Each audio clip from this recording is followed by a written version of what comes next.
The scale of the US strike on Iran's nuclear facilities is becoming much clearer this morning, with satellite images released overnight appearing to show the aftermath of the American attacks.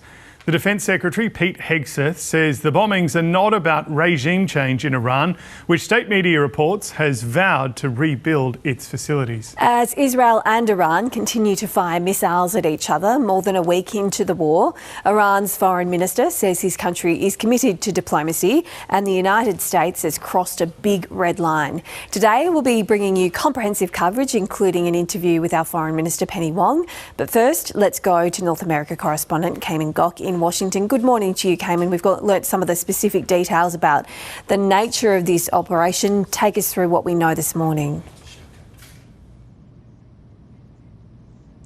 Well, Bridget, today the world learned that Operation Midnight Hammer had actually been in the making for months, with weeks of planning and positioning awaiting President Donald Trump's final order. The Pentagon says that this strike was historic and deceptive, aimed at catching Iran off guard. The mission sent decoy B-2 bombers west over the Pacific while the main strike headed east, and that included 7 B-2 stealth bombers, fighter jets and multiple refueling air tankers. As well, these B-2 bombers, they went on an 18-hour flight and did not stop. They refueled mid-air. US submarines were also engaged nearby, close enough within range of Iran, with dozens of Tomahawk missiles. Now, these B-2 bombers were carrying massive ordnance penetrators, also known as bunker-busting bombs. They are enormous. They are more than 13 tons. They can carry 2 at a time. They're 6 metres long. They can penetrate the ground about 60 metres deep at near supersonic speed, and they had never been used in warfare before this strike. Here is the Pentagon chief, Dan Kane, outlining the mission. 2:10 a.m. Iran time, the lead B-2 dropped 2 GBU-57 massive ordnance penetrator weapons on the first of several aim points at Fordow. As the president stated last night, the remaining bombers then hit their targets as well, with a total of 14 MOPs dropped against 2 nuclear target areas. All 3 Iranian nuclear infrastructure targets were struck between 6:40 p.m. and 7:05 p.m.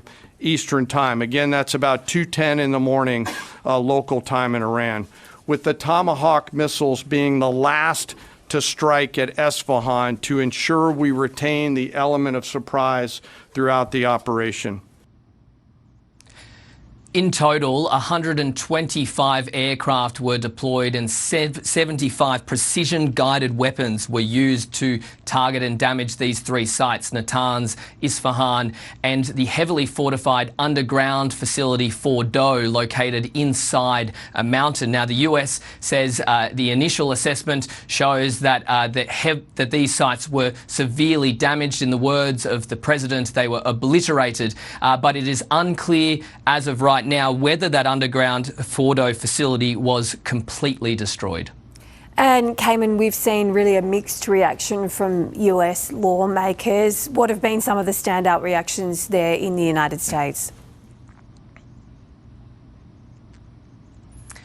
Well, many top Republicans have quickly rallied behind the president, calling this a necessary check on Iran's nuclear ambitions. But there have been many top Democrats and some Republicans who have called this unconstitutional.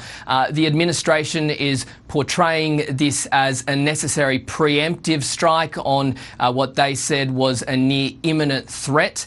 They said that Iran had everything it needed to build a nuclear weapon and just required the go-ahead from the Supreme Leader. But there had been some mixed messaging, because in March, the Director of National Intelligence, Tulsi Gabbard, testified to Congress that Iran was not building a nuclear weapon and that the Supreme Leader had not reauthorized that program that was paused in 2003. She did, however, say it had unprecedented stockpiles of enriched uranium.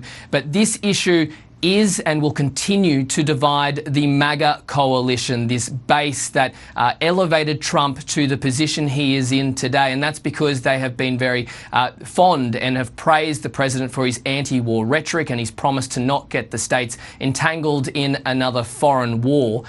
Whilst some of those most vocal critics and isolationists have softened their tone since this strike occurred, others have been very critical. Here is Republican Senator Thomas Massie.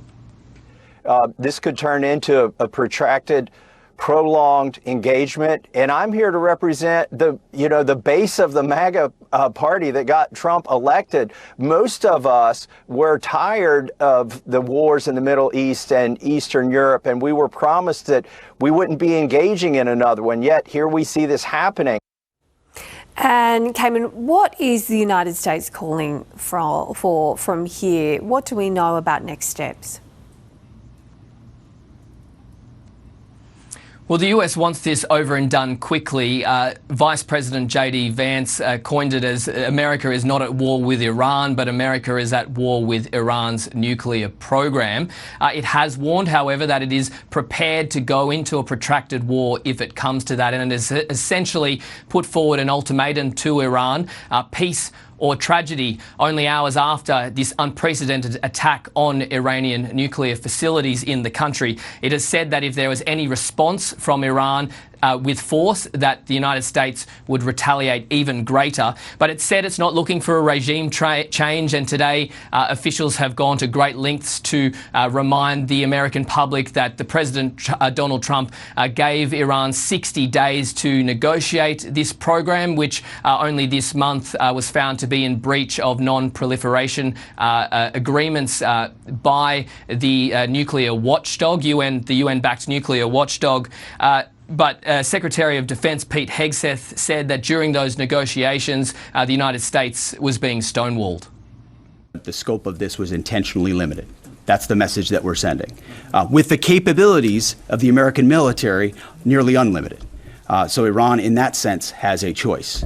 But we've made it very clear to them, this is nuclear sites, this is nuclear capabilities, this is the line that the president set. And we set that back. Now is the time to come forward for peace.